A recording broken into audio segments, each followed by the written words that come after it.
Nobody really knows why Jos Hussite chose Colditz as a target, but I've got to be honest, in that direction, we're only about an hour and 20 minutes away from the Czech Republic. We probably were the nearest, largest target for us. The castle and the town then was rebuilt over the next 70 years or so, until the year 1504. Sadly, a bit like the Great Fire of London, Clemens Bock, the baker's boy, guess what he did?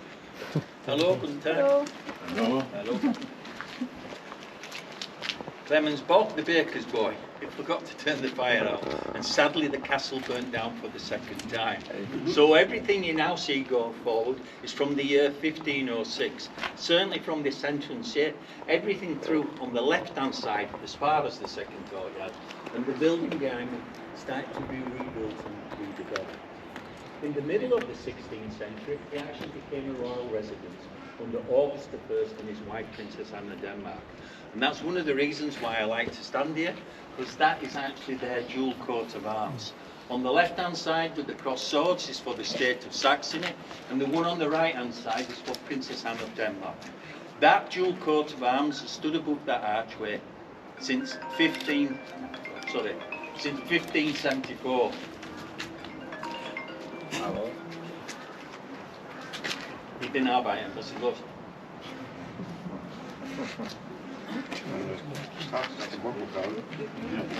Yeah, kein Problem. Auf Wiedersehen. And on the right-hand side is for Princess Anne of Denmark.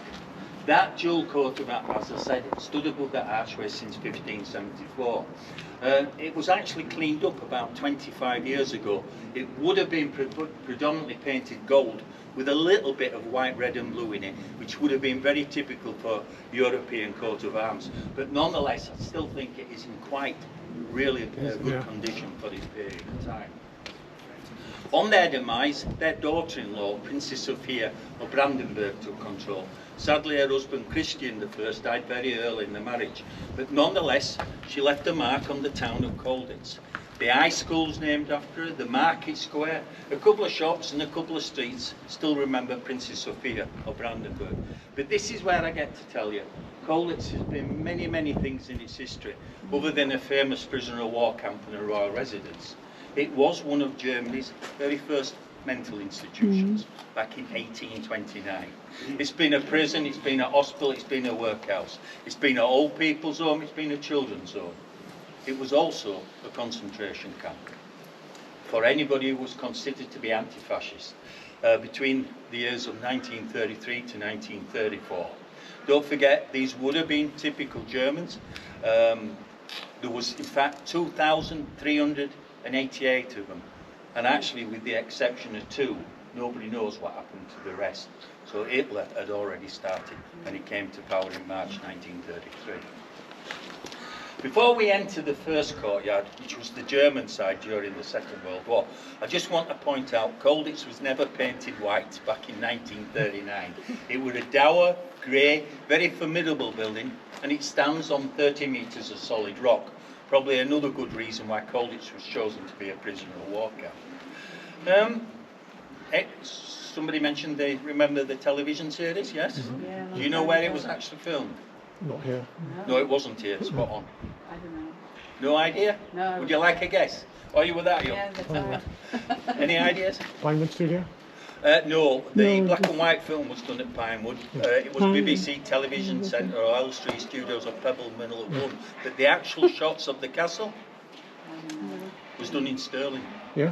Stirling Castle in Scotland. And I know that for 2 good reasons. I used to work for Scottish Water. I used to have an office in Stirling Castle. But also last year, no, about 7 years ago, we had 2 retired cameramen crew who worked on the original television series back in 1972 and simply wanted to see the real Colditz and not the one up in Scotland. All right. Any questions? But that was the German Commandant's Centre and the married quarters for the senior German officers during the Second World War. Since 2007, it's been a Jugendherberge, European Youth Hostel. It has over 161 beds in there, and it is remarkably well used, I must say. But mainly in connection with the building to the right, which is the Lands Music Academy for Saxony. We're very proud of that fact because it was actually brought from Leipzig to Colditz. There's a wonderful music auditorium in there, and we get some remarkable choirs and orchestras that come to use it, because obviously they facilitate the Jugendherberge as well by. And we get occasionally some wonderful music. Obviously at the moment not, because everybody's on school holidays in this part of Germany. Between 1946 and 1996, it was both a hospital and a mental institution. Sadly, I know that for a fact because my mother-in-law is a psychiatric nurse and she actually used to work there. Although personally I think she's a patient out on licence, but that's another story. The wonderful building that you see to the right is actually known as the Zaalhaus. It means great hall, but it actually has other meanings as well. The third floor windows were the only windows that looked out onto the German courtyard. Did you read Captain Patry's book? Do you remember it? You do? Remember they escaped out the window down here, across the building, I'd go under the building there. Well done. Yes, it would have been, because that was a gentle slope up to the building. It wasn't anything like it is now. Obviously, this has been to facilitate the entrance to the youth hostel. Yeah. Well, actually, that is the windows that Captain Pat Reed escaped from. Came across the courtyard and then escaped from the potato cellar in the far corner.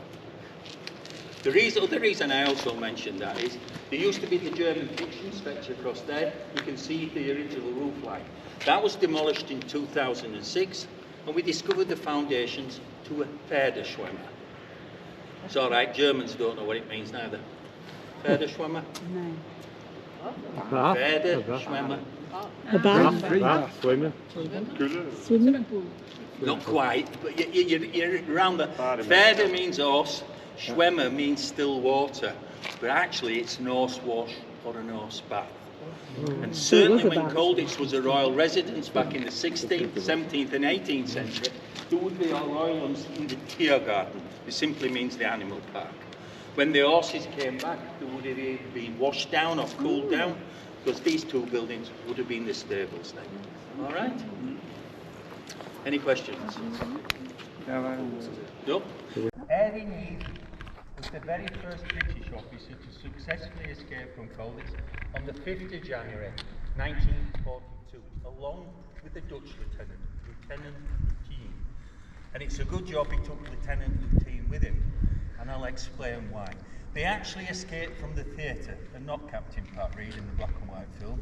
It was Harry Neave and Lieutenant Luteen. Can you see the blanked out windows up there? That is the rear of the stage, the rear of the theatre. They crawled underneath the stage floor, and it's not all through the ceiling there, in the small apex in the roof. They dropped down into the hexagon, which means witches walk or way, came along the hexagon and entered the Amthouse by the senior German quarters. They came out dressed as two senior German officers. That's the first, second and third guard. And they were now on the bridge, you know where I pointed out the double coat of arms. But behind it, there used to be a wooden gate in that wall. They didn't miss the fourth guard's house. They dropped down into the dry moat and successfully reached Switzerland 4 days later, but not without some trials and tribulations. While they were in Leipzig railway station waiting for the train to go towards Singen, Harry Neave made a near-fatal mistake. He pulled a piece of chocolate out of his pocket. Don't forget, no German had seen chocolate for nearly 2.5 years. But because of Red Cross food parcels, private packaging and mail, and certainly coffee, sugar, chocolate and cigarettes were all valuable bargaining tools during the Second World War. But thankfully, because of Lieutenant Luteen's grasp of the German language, he managed to make a bit of a joke out of it. They managed to leave the waiting room and then successfully returned later in the day and caught the train towards Singen. Harry Neave then eventually left Switzerland and got back to the United Kingdom on May the 26th, 1942. They got the money, obviously, from bribing the guides or selling the cigarettes, but also in the private packaging and mail, inside gramophone records, there would be money. There would also be silk maps. Playing cards would have peel-off backs, would make a map. Inside shaving brushes, there would be compasses. that was quite remarkable. I know it's not quite James Bond as we know it, but certainly was the start. And in fact, when Harry Neve returned back to the United Kingdom on May the 26th, 1942, he now became a part of MI9, which was military intelligence. And I don't know if you realise, but this guy was probably the very first 007. Okay. He was the guy who set up the Comet line between Holland, Belgium, France, through Vichy, France, into Spain, and then on to Gibraltar. And he did it with many, many remarkable people from all those resistances, along with one special Belgian lady called André Didier. Have you ever heard of her? Quite a remarkable lady. She then became a missionary in Africa after the war. But they managed to return over 2,500 pilots who managed to evade capture. Don't forget, a pilot was a very, very valuable commodity during the Second World War. Also, I don't know if you realise, but the guy who originally wrote the James Bond film was actually called Ian Fleming, the original author. He was also a part of MI9, but also in his books, he came up with one or two interesting character names. Can you remember any of them? No. Miss Moneypenny? Yeah. Blofeld? Help me. I'm not with it. Sorry? Goldfinger? Keep going. Oh, well, I'm waiting till I hear the right one. Pussy Galore. Sorry?